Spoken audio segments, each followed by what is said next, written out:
What's going on, everybody? Hello, friends.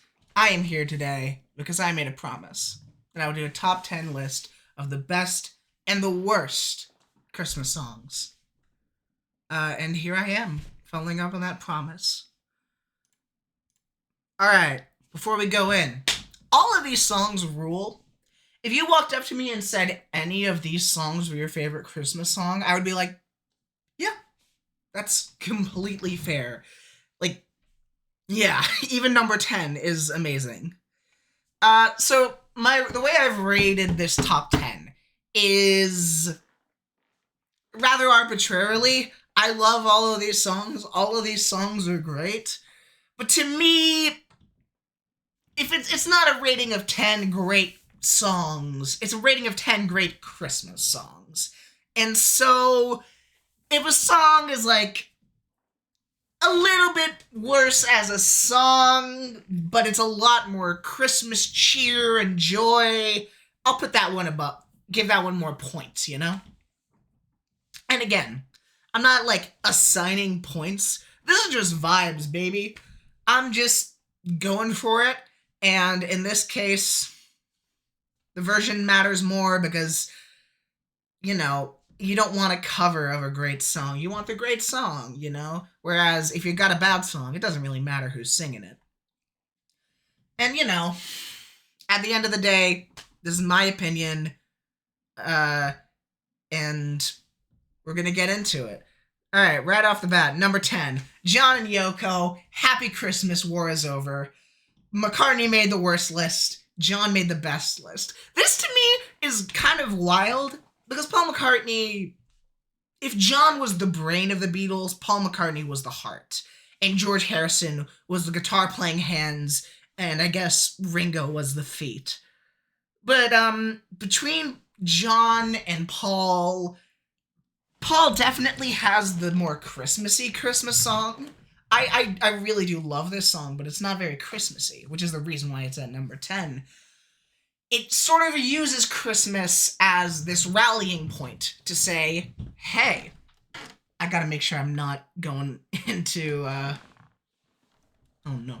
Here, there we go. Professional.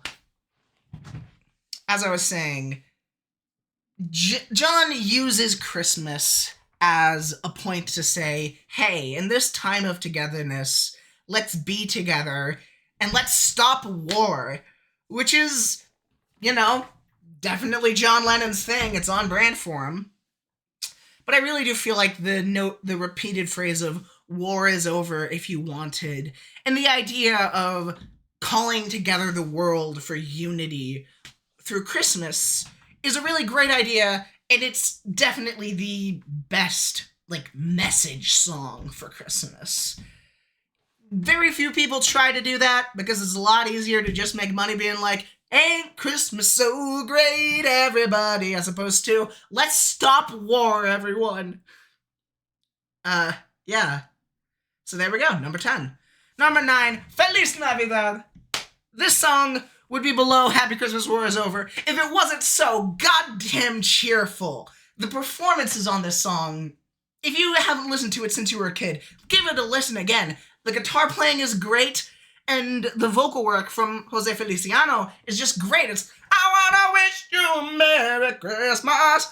It's so good, and it's so passionate, and it just really, really fills me with Christmas cheer. And, you know, it fills a niche. Ever since rock and roll has been a thing, there's been Latin songs in the rock and roll canon, at least since La Bamba. And so, if we have a bunch of rock and roll Christmas songs, why not a Spanish rock and roll Christmas song? It rules, and I'm glad we have it. Number 8, this should be higher. Entirely honestly, being entirely honest, heart on my sleeve, this should be higher. The only reason it isn't is because this song breaks my heart. It is fantastic. Phil Spector, one of the worst people to ever be successful in music, which is saying something, but also one of the best musicians to ever be a part of music, which is saying something. somehow he is as bad a person as he is good at being a producer. And Christmas Baby Please Come Home really just fits that, because all the layering and all the power and all the wall of sound, it's so good. It's so good. It's so good it almost makes you forget that Phil Spector murdered somebody. But man, Darlene Love sings her heart out on this, and it could easily be higher. The only thing is that this song makes me want to tear my heartstrings out. It pulls at my heartstrings. It doesn't really make me want to celebrate Christmas. I don't know. All right. The Waitress's Christmas Wrapping. This one I'm a little bit torn on. It's a great song. It's definitely not about an idealized Christmas. Part of Christmas songs and the Christmas culture in general is selling you nostalgia. You know, it's, oh, remember the feeling of going downstairs and being excited for Christmas when you were a kid. There's not a lot of media about Christmas for adults for obvious reasons. If you're trying to make money on the holidays, best way to do that is through families. And the Waitresses have a weird story that makes Christmas Wrapping really, really fit them. So essentially, this guy was a part of a band in Ohio, and he came up with this song. I know what girls that boys like. I know what guys want. But of course, you need a girl to sing that song in the 80s, at least. And so, he found a girl from his college, shopped the demos around while he was in a band. The label was like, "This is great. We're gonna sign you. Are the Waitresses actually like a band?" And he was like, "Yep, sure are." And he got together a whole band and was like, "Well, crap. Now I need to write a whole album about the struggles of being an everyday woman in the 80s. And it turns out he could do that pretty well. And Christmas Wrapping absolutely fits that. The front woman gives a great performance telling a story of a year of almosts of meeting with this one guy and how, she's been so busy. She hasn't been, with everybody. She's just spent Christmas by herself. But at the last day, on Christmas Eve, at the very last moment, she's like, "Oh, I forgot some cranberries." She goes to the only all-night grocery. And who does she find but the guy she's been looking for all year? It's brilliant. Christmas magic brought them together, and she has a Merry Christmas after all. It's a fantastic song, and it's a fantastic narrative. Except the only issue is that for the first 2/3 of the song, she's like, I'm gonna spend Christmas by myself. I'll skip this Christmas. And, this song, if you throw it on at a Christmas party, nobody's gonna complain about that. Especially because the ending is so cheerful. But my issue with it is, if you want to be the Christmas song, if you want to get high on this list, you gotta be Christmas, Christmas, Christmas, no holds barred, go for it. And even though this is a more realistic take on Christmas that I really do appreciate and love, it is a little bit sad. Not sad, but it is less idealist. It is less ideal a Christmas song than some of the ones that are higher on this list. Speaking of ideals of a Christmas song, Nat King Cole, The Christmas Song. Imagine having the balls to write a song and say, there's a lot of Christmas songs, but this song is the Christmas song. And now, you might be wondering what this song actually is, because there's a lot of jazz standards that could easily be called a Christmas song. This is chestnuts roasting on an open fire, Jack Frost nipping at your nose. And this is where me saying the proper cover, the version matters, because Nat King Cole is the GOAT. He's amazing. What can I say? He's just fantastic. And this song, there's better songs than it. Realistically, I think that Christmas Wrapping could be higher than it. Christmas Baby Please Come Home could be higher than it. But nothing makes me feel the warmth and joy of Christmas quite like this song, which is why it is number 6 on the list. Again, I am not smart. I am arbitrary, and I'm just making it up as I go along.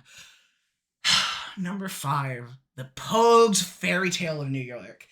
If you're a music nerd, and like more nerdy than me, which is saying something, this is your favorite Christmas song, or at least it should be, because it is heartbreaking and beautiful and joyous and also very tragic. Instrumentally, this is probably the best song on the list. Just the strings are beautiful, the Irish instruments, the vocal performances are beautiful, and the only reason it's number 5 is because it's kind of a downer. It is, I'm spending Christmas Eve in the drunk tank, and then there's a vision where it's like, yes, we're here in New York and the world is for us, baby. We're gonna have a great Christmas and this year's gonna be amazing. And then comes the second verse, and turns out they did not make it. And it ends in a rather depressing way, and also has a homophobic slur in the original version. Which, I don't think I need to tell you why that's points off. And Nat King Cole also uses a word people dressed up like, a word that wasn't then but is now considered, I don't know if it's a slur exactly, but it is an offensive term for the Inuit people. But I'm gonna just say it's a slur because I want to make this joke. If I had a nickel for every time one of the Christmas songs in my top 10 used a slur, I would have 2 nickels, which is not a lot of nickels, but it's weird that it happened twice. Okay. This is a song that if you're British, you're like, yeah, I know this song. But if you're American, you're like, what? This is from a band called Wizzard. I mentioned in the other list that the UK takes Christmas very seriously, specifically on the Hot 100. If you are a band, one of the things you just gotta do as a hard rock band is have a number 1 Christmas song. I know next to nothing about the glam band Wizzard, but I know that this is their Christmas song, and it rules. Look, this song is just musically fantastic. It is very one note, which is the same criticism. I should have brought this up when I was on it, but one of the reasons why Feliz Navidad is not higher on this list is because it's kind of one note, which is fine if you got a good note, which Feliz Navidad does. This one is also one note, but they just play the one note louder and louder and louder, and in so many different instruments and so many different ways, and it just pumps you up so much with Christmas cheer. And the vocal performances are so good, and the throwbacks to the 50s that glam rock is kind of based on fit so well for Christmas music that I just love this song. This is my favorite British Christmas song. With that, the Ronettes' Sleigh Ride. Again, Phil Spector. Definitely murdered somebody. But also, whoo! Could that man produce? And just the vocal performances, you don't even need a remaster for this song to sound incredible. And again, the version matters a lot because the Ronettes sing the hell out of this song, and it's just so much cheer. It's so much joy in just the ring-a-ling-a-ling-a-ding-dong-ding, ring-a-ling-a-ling-a-ding-dong-ding. It's so catchy, and it never gets annoying, and it's so good. I don't know what to say about this other than this is 60s pop perfection. It's brilliant, and it really is like the nostalgia I carry with me because I love the 60s. I don't love a lot about the 60s, but there's some parts of the 60s aesthetic and of the 60s sounds that I'm just like, yeah, that rules. And Phil Spector, no. Phil Spector's music, hell yes. Number 2. You knew it was coming. Don't want a lot for Christmas. It's weird that this has become Mariah Carey's legacy. That this is 9 times out of 10 the reason why people are talking about Mariah Carey. Because I don't know if you know this, Mariah Carey was far and away the biggest star of the 90s.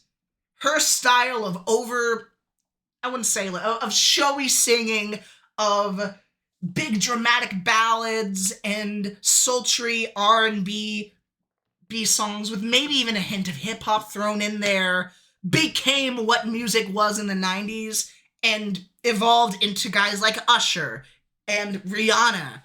And Mariah Carey is so important to music. And yet somehow the one song that I think people are going to remember is All I Want for Christmas Is You. And I can't blame them.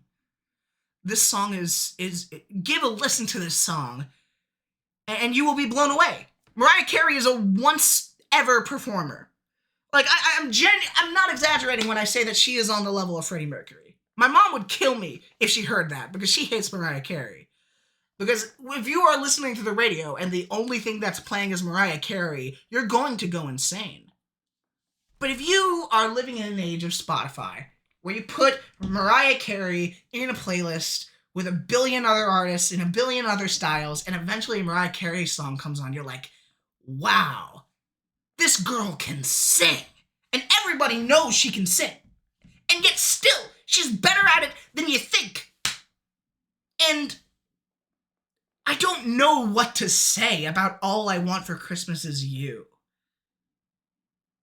Like, Kelly Clarkson has a Christmas song. Ariana Grande has a Christmas song. Justin Bieber tried with Mistletoe. That narrowly avoided getting onto the bottom 10. And I think part of that, why just I don't care for any of them, is because Mariah Carey just mathematically solved Christmas music.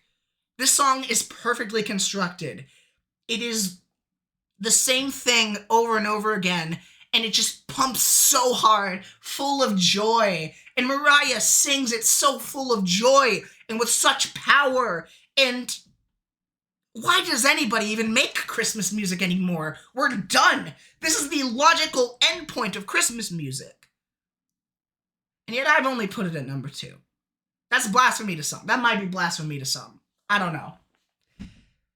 But look, if you listen to this song 100 times in a row, you will stab someone with a candy cane. You will lick that candy cane into a spear and stab somebody.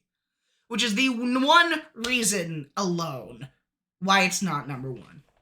But before we get to number 1, we have to do an honorable mention for truly one of the greatest Christmas songs of all time, Killing in the Name of by Rage Against the Machine. Now, I thought it would be funny to just move on after that, and it would be funny. It would be funny. But what's even funnier is the real story. I mentioned how the UK takes their Christmas number 1 seriously. Now, in the mid to late aughts, there was a little show on TV called X Factor, and before it, Pop Idol, which was the original version of American Idol, before it got exported to America and everywhere. And every single year, the winner of Pop Idol or X Factor or whatever game show would release a Christmas album, and the first single, which was almost always a cover, became number 1.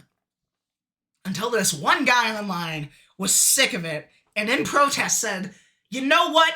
If Simon Cowell can get a number one hit every year, so can I. Let's all get together and buy Killing in the Name of on iTunes.